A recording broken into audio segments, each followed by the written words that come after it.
কুয়াশাটা শুধু দেখো, মানে কতটা ঘনভাবে কুয়াশাটা, মানে চারিদিকটা পুরো আচ্ছন্ন হয়ে গেছে আর আশেপাশের কোয়ার্টার গুলো একদম নজর হচ্ছে না। পার্কটাও ভালোভাবে নজর হচ্ছে না গো। আর যেহেতু ক্যামেরা করেছি সেই হিসাবে মানে বোঝা যাচ্ছে যে এই সামনেটা দেখা যাচ্ছে, কিন্তু সামনেগুলো আচ্ছন্ন হয়ে আছে কুয়াশাতে। আর ঠান্ডার এদিকে খুব খুব পড়েছে, মানে এতটা ঠান্ডা, আমি এইখানটায় দাঁড়িয়ে আছি আমার পাগুলো পুরো ঠান্ডা হয়ে গেছে। আর ঘরের ভেতর থেকে দেখো, এই দেখো কুয়াশাটা এরকম মনে হচ্ছে, কাউকেই দেখা যাচ্ছে না। আর এখন ঘড়ির কাঁটা প্রায় ৯টায়, এই যে ৯টা বাজছে। আর রূপু অনেক কিন্তু ঘুমাচ্ছে, আমি ওদিকে তুলাইনি, কারণ এতটা ঠান্ডা, চারিদিক কুয়াশা। আর রূপু উঠে এদিক ওদিক করে খেলবে, জামা প্যান্ট পরবে না তো ঠান্ডা লাগাবে, তো শুয়ে থাকতো। দেখো সকালবেলায় আমি খাবার বসিয়ে দিয়েছি, এটাই দিয়েছি মটর আলু আর ডিম সেদ্ধ করতে দিয়েছি। আর এখানে জল গরম করতে দিয়েছি, এখানে রূপুর ভাত হবে। আর সকালবেলায় আমি কেটে নিয়েছি পেঁয়াজ কুচি, রসুন কুচি, লঙ্কা কুচি, আর এখানটায় তোমার গাজর আর বাঁধাকপি কুচি কুচি করে কেটে রেখে দিয়েছি। আর সত্যি বলছি, এত জল ঠান্ডা না, হাত দিতে পারছি না, প্রচন্ড ঠান্ডা লাগছে। তো অনি উঠে পড়ার পরেই তো ওর বইগুলো সব গোছ করতে লেগেছে, অনেকদিনও গোছ গাছ করেনি, এদিক ওদিক হয়েছিল আর রূপু সব ফেলে দেয়। সেই হিসেবে ভাবলো চলো আজকে সব পরিষ্কার পরিচ্ছন্ন করে নি, শনিবার আছে তো, কালকে তো রবিবার ছুটি পাবে, সোমবার আবার স্কুল, তো সেই হিসেবে সব পরিষ্কার করছে। আর আমি এদিকে মানে তোমার এই দেখো বেসনটা গুলে নিচ্ছি, এখন বানাবো সকালে চপ। তো ছেলে বললো যে ও চপ খাবে, তো সেই সময় মুড়ি আর চপ হবে। আর উপর জন্য হবে ডিম সেদ্ধ, আলু ভাতে। আর ওর একটু ভাত করে দেবো, গলা ভাত, সকালেও খেয়ে নেবে। আর অনির উদ্দেশ্যে আজকে চপটা বানানো হচ্ছে, কারণ ও বলেছিল সিঙ্গারা খাবো। তো আমি সেই হিসেবে মটর আর আলু একসাথে সেদ্ধ করতে দিয়েছি, তো ওই থেকেই অল্প মানে সিঙ্গারার জন্য রেখে দেবো। আর এই কিছুটা চপ আর এতটা দেরিতে উঠেছি, তাহলে সমস্ত কাজও পড়ে আছে, তো সেই জন্য ভাবলাম চপটা তাড়াতাড়ি বানিয়ে দিই, ওদেরকে খাইয়ে দেবো, তারপর আমি সমস্ত কাজটা সেরে নেবো, তাহলে আমারও মানে অনেকটা সুবিধা হবে। আর আমার ছেলেদের তো খেতে তো মানে কতটা টাইম লাগে আমি নিজেই বুঝতে পারি না, মানে খাবার নিয়ে বসে থাকলে ওদের খাবার আর শেষ হয় না। তো দেখো আমার বেসনটা গোলা হয়ে গেছে, আর এইদিকে কিন্তু আলু মটর সেদ্ধও হয়ে গেছে। আর শীতকালের দিনে মটর আলু সেদ্ধ মানে দেখতে কত সুন্দর লাগে, খাওয়ার থেকে দেখতে ভালো লাগে। তো আমি এদিকে চপের মশলাটা বানানোর জন্য বসিয়ে দিয়েছি। পেঁয়াজ পেঁয়াজ কুচি, কাঁচা লঙ্কা কুচি দিয়ে ওটা ভালোভাবে নেড়ে নেবো। আর যেহেতু রুপু খাবে না, আমি আর অনেক খাবো, তো লঙ্কাটা অ্যাভেলেবেল দিয়ে দিয়েছি, কোনো অসুবিধাই নেই। রুপু খেলে একটু অসুবিধা হয়। আর আমার কাছে বাটা মশলা ছিল, এখানে ছিল তোমার রসুন, আদা আর জিরে, তো এটাও দিয়ে দিলাম। আমি আমার মতো করে বানাচ্ছি, তো দেখো তোমাদেরও ভালো লাগবে এরকম করে বানিয়ে খেও। তো তারপরে আমি এ দেখো পুরো আলুটা আর মটরটা দিয়ে দিলাম, পুরোটাকে ভালোভাবে মিশিয়ে নেব। এতে আমি নুন অ্যাড করব, আর হলুদ দেব, আর দেব লঙ্কা গুঁড়ো, কারণ একটু ঝাল ঝাল বানাবো চপ, একটু ঝাল ঝাল না হলে ভালো লাগে না। আর রুপু খাবে না, আমি আর অনেক খাবো, তো ঝালটা আমরা সত্যি মানে অন্য সময় বানালে ঝালটা দিই, রুপুর জন্য আমরা সব ঝাল খাওয়া ভুলে গেছি।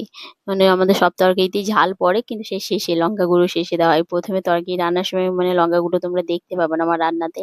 তো যাই হোক, এই দেখো মশলাটা বানিয়ে দিয়েছি, এবার ওটা একটু ঠান্ডা করতে দিলাম। একটু ঠান্ডা হয়ে গেলেই বানিয়ে নেবো চপটা। তো আমি হাতে তেল উগড়ে নিয়ে চপটাকে যে সাইজে দিয়ে ওই বলগুলো করে নিলাম গোল গোল করে, তারপরে ওটাকে একটু চ্যাপ্টা করে দিয়ে ওই বেসনের মধ্যে ব্যাটারে দিয়ে চপটাকে করে নেব। আমাদের তো আর চপ ওই চপের দোকানের মতো হবে না, ঘরে যেরকম বানাই সেই রকমই ওই নর্মাল একটু বানিয়ে নেব বাস। তো এই দেখো আমি আকারটা দিয়ে দিয়েছি এবং ওটা ব্যাটারের মধ্যে দিয়ে দিলাম। তো তারপরে ওপরে বেসনটা একটু ভালো করে মিশিয়ে দেব, দিয়ে তারপরে ওটাকে তেলে ছেড়ে দেবো। সত্যি বলতে যা ঠান্ডা লেগেছে না, মানে কোনো কিছু বানিয়ে খেতে ইচ্ছা করছে না, মানে কিনে নিয়ে এসে খাও সেটা ভালো লাগছে, কিন্তু বানানোর পর ওই যে বাসনপত্র সব পড়ে থাকে না, সেগুলো মানে ধুতেই কষ্ট।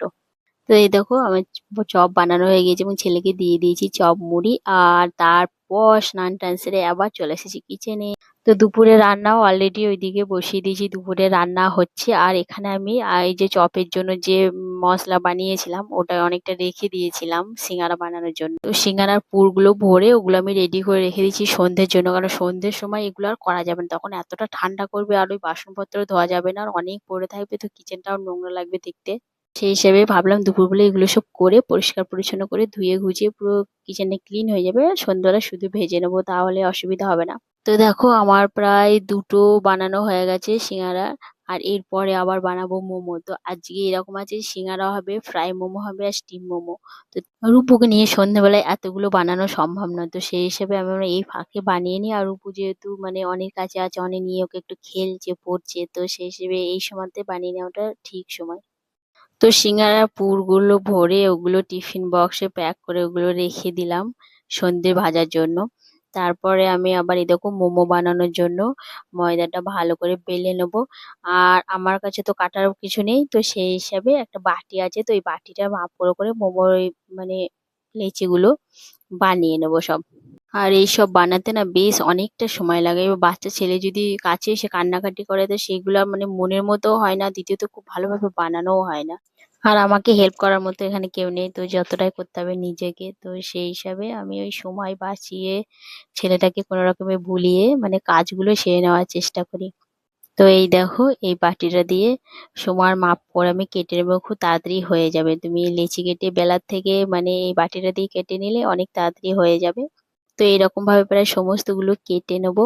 তো তারপরে মোমোর পুরগুলো ভরে ওগুলো আমি রেডি করে রেখে দেবো সন্ধ্যের জন্য।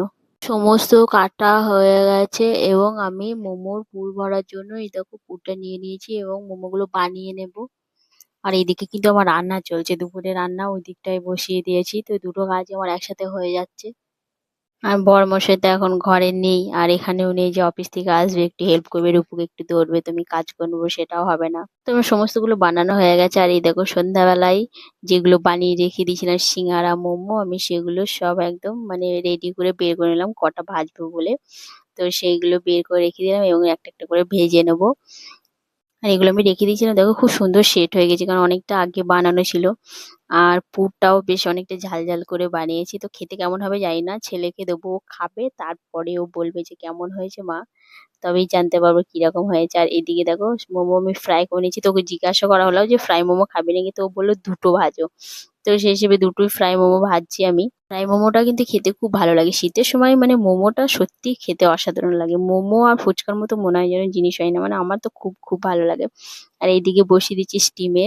সমস্ত গুলো ভাজা হয়ে যাওয়ার পর একসাথে নিয়ে খেতে বসবো, তাহলে সুবিধা হবে। আর এদিকে রুপুর জন্য দুধ ঠান্ডা করতে দিয়েছি, তো ওকে দুধটা খাইয়ে দেবো, তারপরে আমরা খাবো, নাহলে ওই খাবারগুলো দেখে আর দুধটা খাবে না। তো দুধটা ঠান্ডা হয়ে যাক তারপর ওকে খাইয়ে দেবো, তো আমরা খেতে পারবো একসাথে মা বেটায়। আর প্রথমে অনেকে দিয়ে দেবো, অনেক খাবে, দিয়ে তারপরে বলবে কেমন হয়েছে, তারপর আমি খাবো। তো দেখো অনেকে দিয়ে দিয়েছি এবং ও একটা টেস্ট করে দেখছে এবং খেয়ে বললো মা খুব ভালো হয়েছে। তো ওর ভালো লেগেছে খেতে এবং খেতেও খুব টেস্ট হয়েছে বলছে। তো তারপর আমিও একটা নিয়ে নিলাম, তো দেখি চলো খেয়ে কেমন লাগছে। আর সত্যি বলছি আমি এক কামড় দিয়েছি তো অপূর্ব স্বাদ লাগছে, খুব খুব সুন্দর লাগছে। তো তোমরা এরকম করে বানিয়ে খেতে পারো।